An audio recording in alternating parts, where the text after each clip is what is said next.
that character was conceived as a gay man. The show was co-created by a gay man, and I mean, you can certainly see it in the coding of that character very early in the series run. He has a lot of the tropes, and then he's not anymore.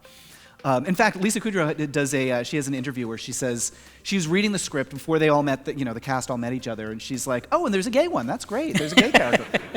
And then, Matthew Perry comes in, and he's doing it very differently, and, it's just a different take on the character. The library was my space, and there was just so much. To the Harbor Grace excursion with the boys to have a time.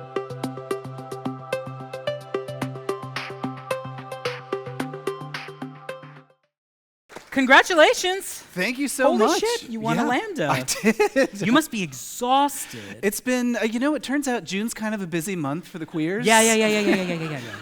Very, very. I'm looking forward to July. So Have you slept? Oh, No. yeah. What is sleep? What on earth is that? No. We're here to talk about Hi Honey, I'm Homo, which is amazing. You should pick it up. Thank you. I have now read it twice. It is such a pleasure. It is such a chatty and it tricks you into learning. It's very informative. That's my brand. Book. I mean, Matt and I are meeting for the first time in person right now, but I feel like we've known each other for since 2016. Yeah. We've been Twitter compatriots. And you've been teaching the children this entire time. It's kind of your whole deal. This book feels like the culmination of that kind of work. Thank you. Where did it come from? How did you know this was going to happen? Well, it just started with me liking television a lot, just wanting to watch TV all the time. I grew up in a household that had a lot of, I would say, caution and respect for television. There wasn't a lot of TV in the house where I grew up. I really value how careful my parents were about choosing the things that we watched. But it also meant that when I got out into the world, I was like, give me everything. I want to watch every program there's ever been. And so Nick at Night was, in the US, a very important part of my life. Just reruns. And then simultaneous to me just getting really involved in television and media and stuff like that, I was also very involved in activism and queer stuff and marriage equality and, all those battles. And the more time that I spent in, watching TV and getting involved in it, was my job for a long time, was working in the film industry. The more I spent on that side of my professional life and the more time I spent with my activism, the more I was like, these two worlds are actually kind of similar. Politics is very much putting on a show and telling a story, and entertainment is intensely political. And so the thing that really gelled for me, the moment when it gelled was, it was this episode of The Golden Girls, actually. Yes, woo for The Golden Girls. It was actually the episode where Dorothy's college friend Jean comes to visit. Yeah. So I'd been making YouTube videos and mainly about politics, and then I did a video about that one, and people responded to it, and I was like, oh, you want me to talk about The Golden Girls more? I was off to the races. You talk in the book about how that clip actually changed from the script. Yeah. In the script, as written, there's a really interesting story about the making of that episode. It was written by a fan who was also a television writer, but he wasn't working on the show. He just liked the show, wanted there to be a queer episode, and so he wrote the script, sent it to somebody on the show, and by a stroke of magic, this never happens, they were like, yeah, you know what, we'll buy that from you. Never happens.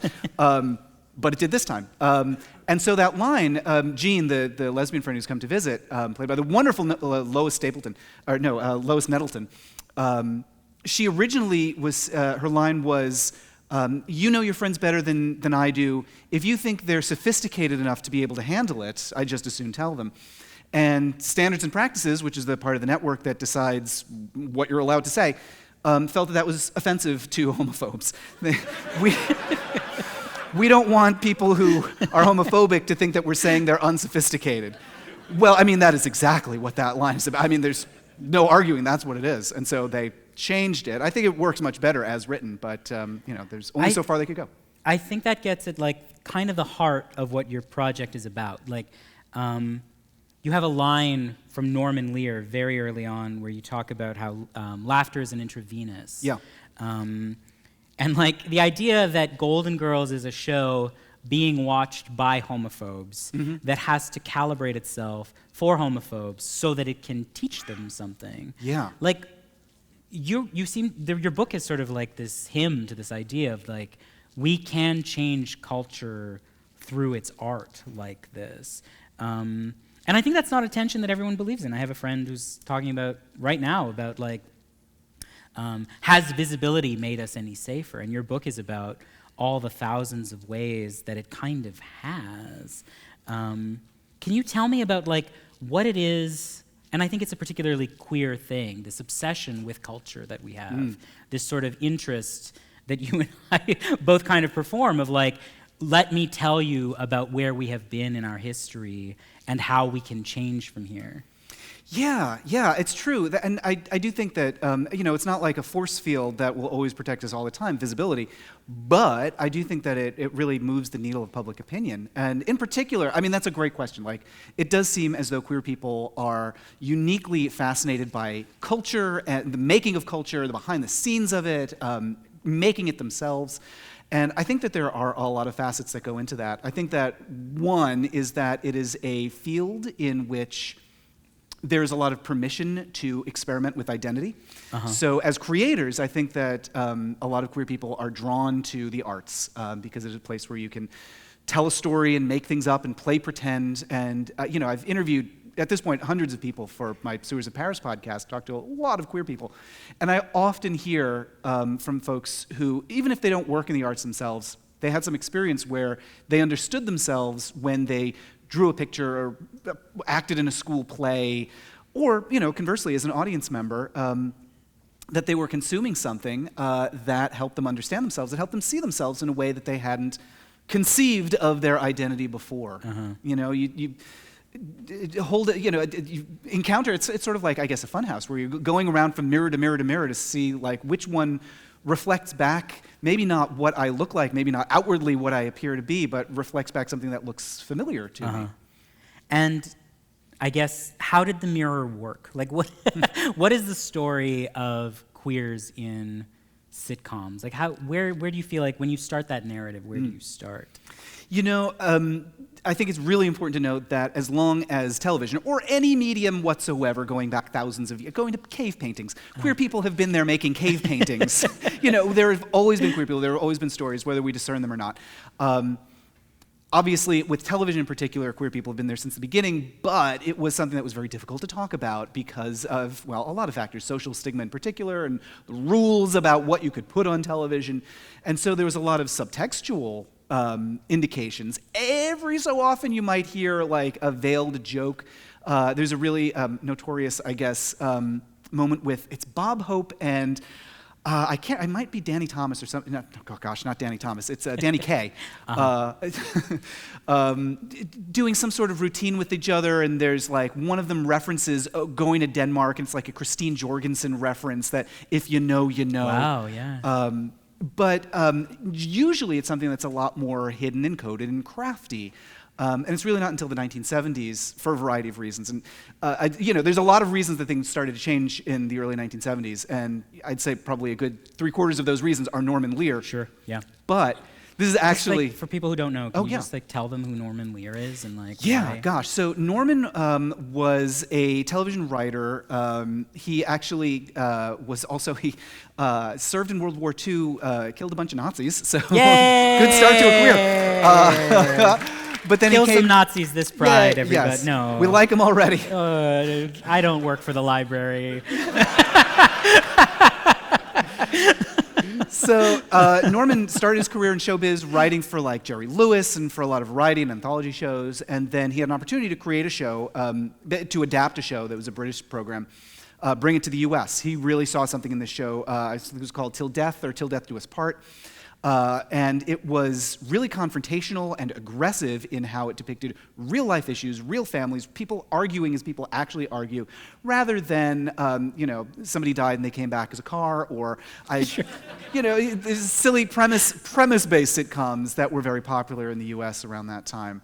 And so he told his writers, I want you to listen to what your families talk about around the table, look at the newspapers, write about things that you think are happening now that are really important, and make this family feel real. He based the family on All in the Family, the Bunker family, on his own. That's why that house, that set, is so sepia-toned. He wanted it to evoke watching a movie or thinking back to the 1930s. Because it's his dad who called, is, a dingbat, or, that's the way that his dad talked to his mom and his family. It's very much based on Norman's reality. Anyway, so he made the show All in the Family that's very much about reality and the real things that people are confronted by. And there was such terror, like we can't put this on the air. There was a warning on the first broadcast that was, kind of warning people off to say like, well, we're putting this out here, but if you folks don't want to watch this, that's okay. We'll understand if you want to change the channel. It was like they're begging people not to watch, and it wasn't a hit at first. Not a lot of people watched this program, but then over the summer it was rerun. People were like, can you believe what they're putting on network television? And then they were off to the races with this show that really changed how what you could say. And its queer content Oh, is gosh. amazing. Yes. All in the Family. I didn't realize Yeah. until I read your book how steeped in it has one of the first queer recurring characters. It does, in yeah. television history. We've got a clip of that one from that episode. Well, actually, not of that one, but we've got another. This is early in the series run, just to set this up a little bit. Episode 5. So this show is brand new. It's this wacky experiment. Nobody thinks it's going to catch on. Nobody thinks it's going to work. They're like, what are we doing? But they take this incredible risk, and they have an episode where Archie, the patriarch of the family, is convinced that one of his son's friends is gay. This guy Roger, he's like, oh, Roger's so fruity. He's got an ascot. He talks about England all the time. And so he's convinced that Roger's gay. But then Mike, his son, tells him that, no, actually, your friend, this football hero friend of yours, Steve, he's actually the gay one. Archie can't believe. No, he's too masculine. He's too manly. He's muscular. He can't be gay. He works out constantly. So. Like my dream is like that some repertory theater or something just takes those scripts and does live versions of All in the Family. It holds up so perfectly today. And that's like the 5th episode of this series run. Like, what an incredible risk to take. Would you say that's emblematic of 70s representation of Yeah, queer I people? would. Prior to that, might have like oblique references, but now Norman really, and all the people obviously who worked on this show because there was a group effort, but this show and a lot of the things that came after it totally transformed television. Following this, you'd get characters on The Jeffersons and on Barney Miller and on Soap, really notably. And also, on like Starsky and Hutch had... Really? Starsky and Hutch has an episode set in a gay bar. Really? With it's Charles Pierce playing a drag performer. The one thing that the 70s kind of gets wrong a lot is the conflation of gender identity and sexuality.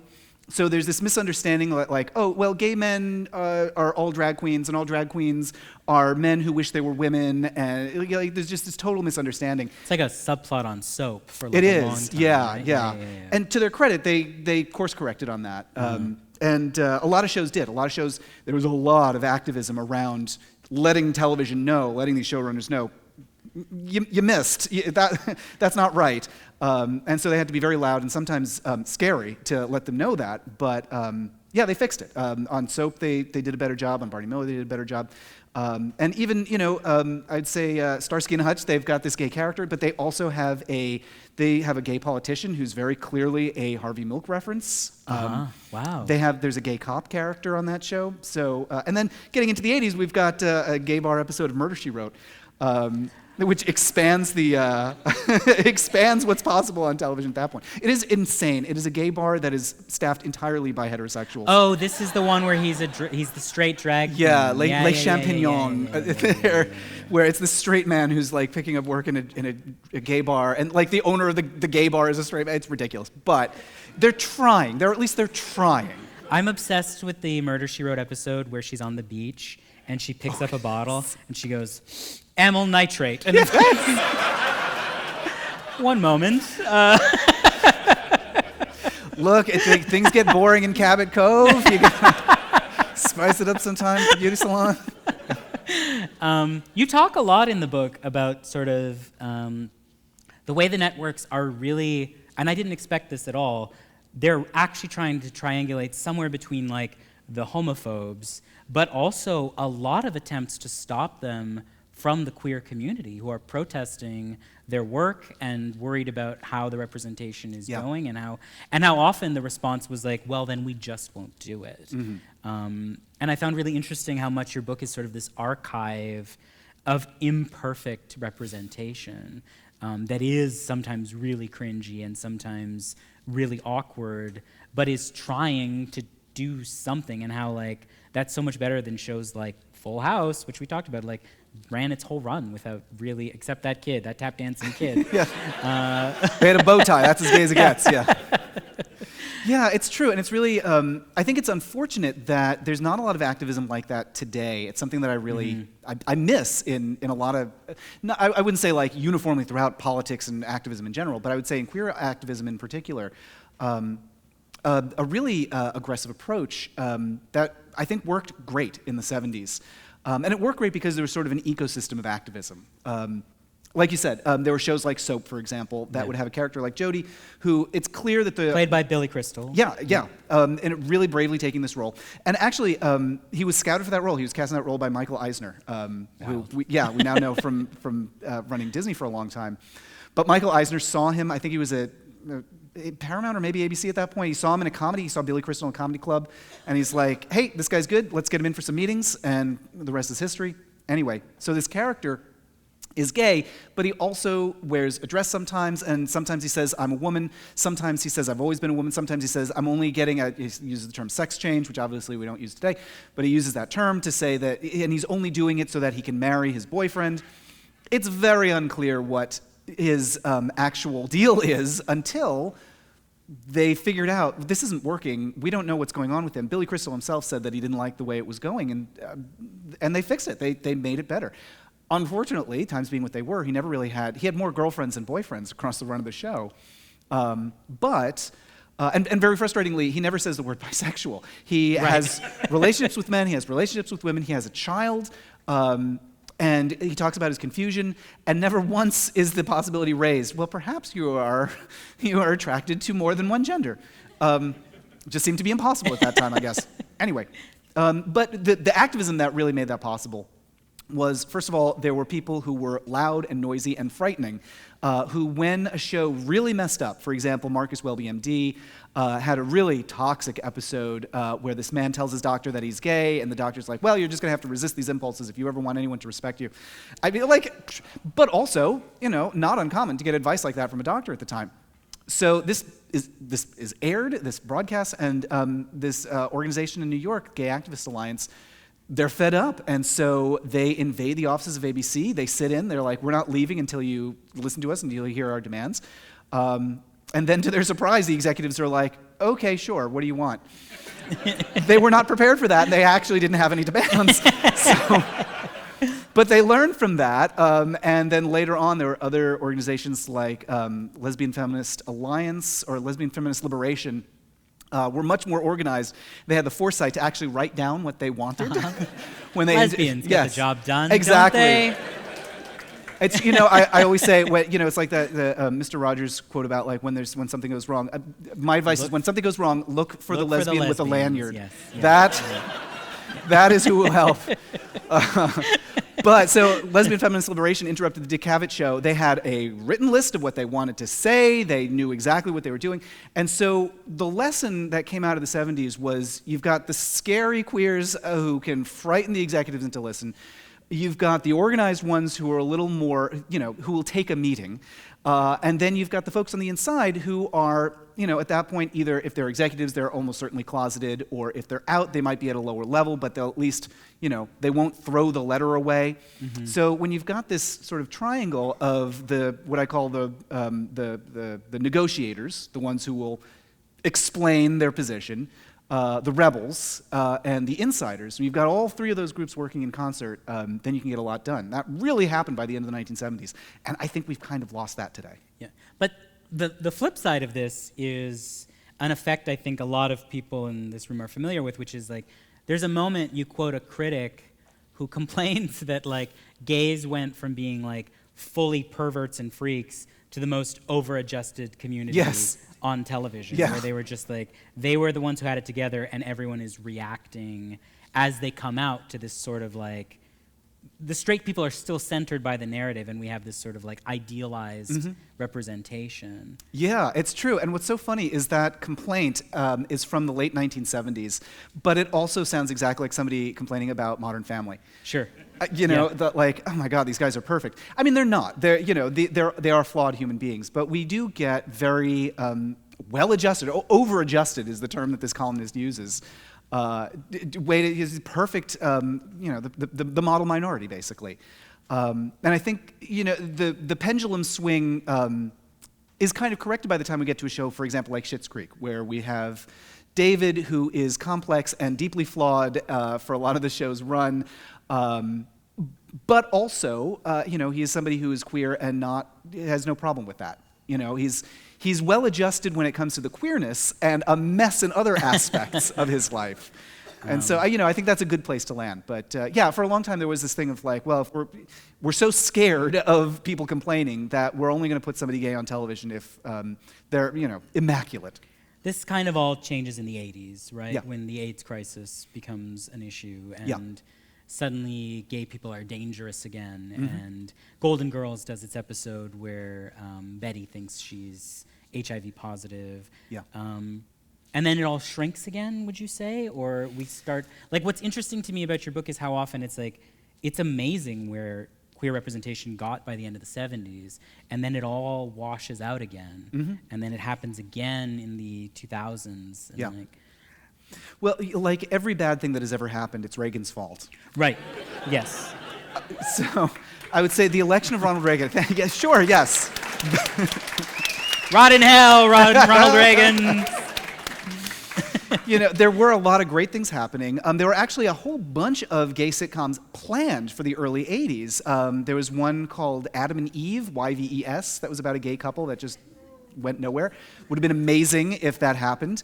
But it got axed. There was another one that wound up becoming the show Brothers, if anybody remembers that one. It was an incredible, groundbreaking show that's kind of been memory hold, but it was on Showtime. It was a cable sitcom in the 1980s, ran for several seasons, huge hit, and then it's just kind of gone into this vacuum of history that nobody remembers, but it was great.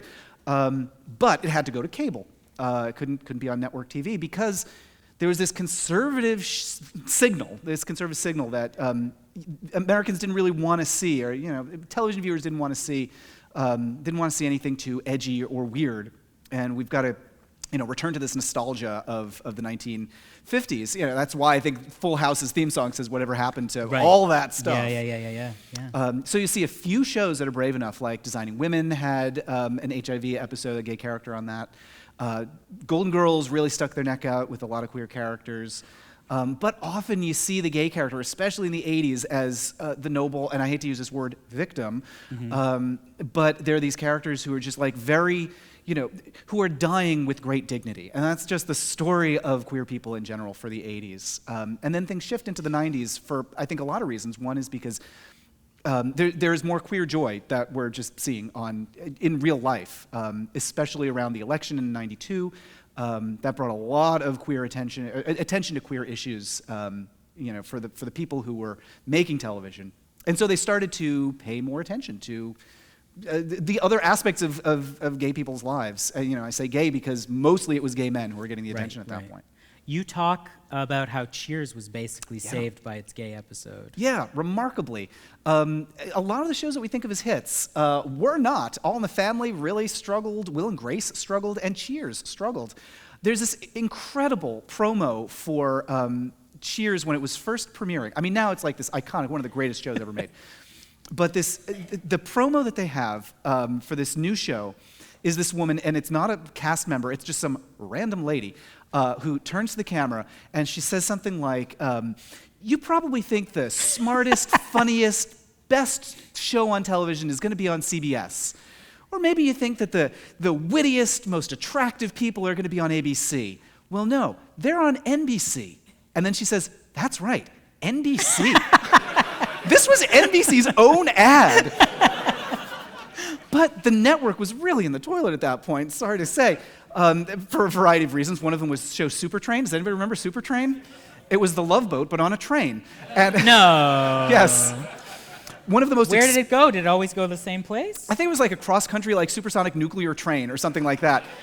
It was the most expensive show that was ever made. Did not last a season. It was a disaster. Nearly bankrupted NBC. Did they really build the train? Why was it expensive? They built multiple trains. No. So there's this incredible story. So Fred Silverman was running NBC at that point, and not to be gossipy about Fred Silverman, who cares? But We have a special guest tonight. Fred, come on out. So Fred was known. He was like the hit picker previous to this. He could always choose the hit shows at ABC, and then they brought him over to NBC, and it was just flop after flop after flop. And this was one of them. And so he thought that Supertrain was going to be this big hit. They spent tons of money making these model trains at different scales, so they were different size trains. The show's going way over budget. It's way behind schedule. He comes down to set. He's furious. He's so mad. He kicks one of the trains, not realizing that it is made of cast iron for some reason. And he breaks his foot on this thing. It was a bad omen for the show. Why would you build a train out of cast iron? I don't know. Like, that has never been explained. Anyway, so NBC is just like going through this disaster period. Also, that was the year that the U.S. was boycotting the Olympics because of all the politics and stuff. So NBC was going to be exclusively carrying the Olympics. Whoops, sorry, it's not Fred's fault, but what are you going to do? Anyway, so Cheers is happening. And they're like, I don't know. I guess we'll do this thing about some sports bar or something. And then the show's floundering, and then they do a gay episode. Incredible. Again, like, how dare they do a gay episode? But it's really early, isn't it? It is. It's like, it's season 8, I think, of the first season. We're still figuring out what Cheers is. And Sam, the main character of the show, discovers that one of his teammates is a gay man, and he has this crisis. Do I stand by my friend, or do I turn my back on him? Especially because there's this fear among all the other patrons that Cheers might turn into a gay bar, and, they should be so lucky. Not with that decor. Well, they could fix it. No, actually, one of the things I think Norm says All something that like, carpet. I know. He says something like, they're going to bring in ferns. There's going to be ferns in the bar. Right. Ferns, in the 80s, ferns means you're homosexual. And on The Nanny, it's constantly pesto. They're constantly like, he eats pesto. Yeah. And that means he's like taking it up the And ass, I tiramisu. guess. Yeah. Yeah, tiramisu. Yes. Can I say the craziest fact I learned from the Cheers chapter is that a homosexual invented the high five? Yeah. That is a crazy fact. Yeah. It's true. All high fives are gay. It was, I've forgotten his name, but it was a ball player on, it was like the Cincinnati, Cubs? I don't know. So It would be the Cubs. it was the Cincinnati baseball team, and this man, he's rounding the I love bases. that you know about like cast iron train trivia, but it's But not name. like I think we know where you'd go down in Jeopardy, where it's just like Do we ever? So this guy's rounding the bases, and it's not like nobody had ever like touched their hands to each other before, but he does this gesture. He slaps somebody's hand as he's going the round, and people are like, "That was cool. What was that?" And this guy, he was gay. He was openly gay at the time, which is also like wild. But he did not have a long career in baseball, but he talked about it afterwards. And he's credited. He's the guy. jeez. Yeah. So all Like, high no one fives. did a high five before like 1975. That's crazy. It must have happened, but this is the thing that like it caught on at this point. This was the thing. It's like Stonewall wasn't the first gay riot, but it was the one that people talked about. It was the one that caught on. Wow. I guess so. If we're on the 90s, like I want to ask about Ellen. Yeah. Like, because that really was. I remember my mom when the Time magazine that said "Yep, I'm gay" arrived in the mail. My mom stomped it into the garbage can, which I always think is a funny story, and then people gasp like that. But that truly was like a major Oh, my God. watershed moment Yeah. in television history. Yeah. We've got a clip of that one too, and I get goosebumps every time I watch this. And just to set this up briefly, is that Ellen DeGeneres, the person, is going through a lot in her life. She's been doing therapy for a long time, and comes to terms with being openly, as she uses the term gay at this point. She's a gay woman, and she's come to terms with that. She'd been open before this, but the showbiz advice at the time was get as deep into the closet as you can. And so she wants to come out in her real life, and she thinks it makes sense for the character to come out too. Well, it's difficult enough to come out. Now imagine that you have to get permission from the Walt Disney Corporation to do it. So about a year goes by, and it leaks that they're working on this thing, and it is a news cycle without end. I mean, it's the kind of thing, like presidential elections do not have a news cycle as long as the Ellen coming out story. over the summer, people are talking about speculation, rumors, gossip. A radio station gets a draft of a script, and they're about to read it on the air, and the lawyers like burst into the station to stop them. I mean, she's like covers of magazines. They have poor Ellen DeGeneres has to record this this promo for the show where she's wearing this low-cut blouse that's like very.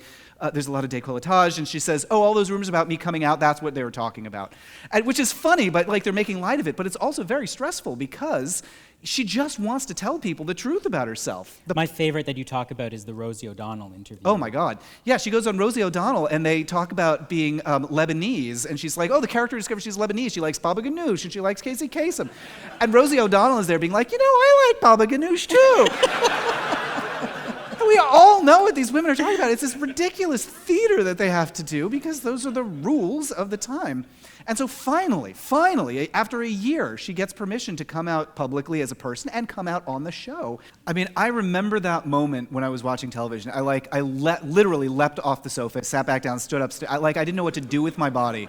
It was such an electrifying moment to hear the named character of the show say those words. So, like, when a gay men's choir sings about Laura Dern being a gay icon. We see the beginning of her ascent. And, like, this destroyed her career. It did, really yeah. did. She didn't work for, like, a year after that. Yeah. And Ellen, so I think she was set up, Ellen DeGeneres was set up for failure after this happened. I think ABC really betrayed her by not promoting the show and allowed it to kind of wither. And Ellen could not she couldn't get a call answered for a long time. And literally, she moved out to the desert for a year and just lived in the desert and was like, I guess this is the end. And she had one last. She tried to come back with a sitcom that didn't work out, and which is a real shame because it was all the pieces were there. It was Ellen DeGeneres and Cloris Leachman on a show, and I think Martin Mull was on that one. Like, great cast. The writing was fine, and so it just wasn't there. And then that talk show was like her last chance, and it worked. Till it didn't. Yeah. It is, I think it is very possible, and I think important to have complicated feelings about Ellen DeGeneres and her career, but you cannot deny that totally changed television. It truly, in my childhood, is one of it was one of those moments when I realized there was something nuclear about what was happening, and in some ways also made me very alert that I had to be careful. Yeah. But wow. I guess I want to ask about her two great children, which to me are Will and Grace and Chandler Bing. Can you, you talk in the book about how Chandler was a gay character until suddenly he wasn't. Yeah. So similar to, and I've never actually seen this confirmed, but a lot of people who I trust have said that it is true. I would love to have, a smoking gun on this, but, similar to Murray on Mary Tyler Moore Show, I've heard it said that Murray was supposed to be a gay character as well, and then he wasn't, for reasons that we will never know.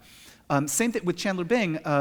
That character was conceived as a gay man. The show was co-created by a gay man, and you can certainly see it in the coding of that character very early in the series run. He has a lot of the tropes, and then he's not anymore. In fact, Lisa Kudrow does she has an interview where she says she was reading the script before they all met, the cast all met each other, and she's like, oh, and there's a gay one. That's great. There's a gay character. And then, Matthew Perry comes in, and he's doing it very differently, and, it's just a different take on the character. And then they have an episode, again, early in the series run, where they have to kind of establish, oh, no, this one who seems really queer, he's not. Don't worry, everybody, he's not. But, there's still vestiges of it in the pilot, where he's describing, in the pilot episode of Friends, which is, the tone is rather different. He's describing a dream. The episode ends on him describing a dream. And he's like, anyway, so I'm in Las Vegas, and I'm Liza Minnelli. And... okay, I can see where you're going, writers, with this, and they just, they took a swerve. Which they certainly did with his mother, right? My goodness, yes. Which I guess is how we should talk about that character, but the show has no idea how to talk about that character. It is awkward, yeah. I have to refer to that character as the parent, because this is a great example of a show getting things wrong again, very similar to the 1970s. Is this character trans? Are they a drag character? Is this a cross-dresser? The terminology is thrown around and it's inconsistent. And the casting. It's Kathleen Turner? Yes, yeah. Kathleen Turner, yeah. And she has said that she wouldn't play that character again, she interpreted that character as trans, and she thinks it should have gone to a trans actress, as it obviously should have. But television hadn't really figured that out yet at that point. So, and same thing, Wilson Cruz played a trans character as well on Law and Order, I think. Right. And, I certainly, And Rent. Exactly, yeah. I'm not like villains, but, Right. if there had been, this is why it's so important to have queer people in the room, nothing about us without us, so that somebody could have said, hey, wait a minute, it's really hard for trans actresses to get work. It's 1997, and it's really hard for trans actresses to get their foot in the door. Maybe we should talk to somebody else about this, because they certainly exist. Calpurnia Adams is right there. Yeah. And then modernity, where are we? You talked about Modern Family. You sort of gestured at Schitt's Creek. Like, where the book sort of ends in 2022, but where are we now? Where are we going next, do you think? I'm really excited. We're really at a, like a fulcrum. Like, I think of it often as a tug of war or a seesaw where, it gets better and then it gets worse, and then it gets better and it gets worse. And, it doesn't happen by itself. It happens because of who happens to be pulling the hardest. And for the last couple of years, some really unsavory characters have been pulling awfully hard. We had a great run. And I'm not saying that run is over, but. We had a great run, everybody. Yeah. Tweet that. Yeah. Good night, everyone. No. Things went really well. Like after, and once again, I really credit Ellen for this, and Will and Grace, and also, Modern Family, which is not to everybody's taste, but it is. I think that show did a lot. Glee, which is sort of the Noah's Ark of queerness, where they just had like a pair of everything on that show. But Ugly Betty and Queer Eye for the Straight Guy. Like, there's so much happening, and it's so positive, and the temperature is shifting so quickly, and it's happening because of how loud we are and how hard we're pulling on legally, culturally, everything that we're doing. We're making so much noise, and we're so demanding, and it worked. It's going great. And then we won some battles, and a lot of people said, all right, thanks everyone, good night. Dusted their hands and went home. We got marriage, and a lot of people thought that was the victory lap. It is not, as we have seen. There's a lot of people who were not included in that win. So I think it's really important to have shows, for example, like Schitt's Creek. And, I think it's a great contrast to where we were.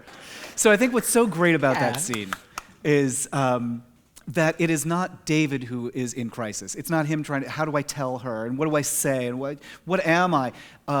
He is just totally fine, and it's not like agonizing. And that's a great place for queer people to be in their lives. However, I do think that something that television is, and media in general is lacking right now, is people who are going up against more opposition, more challenge. And Schitt's Creek does also have that later on in the series run.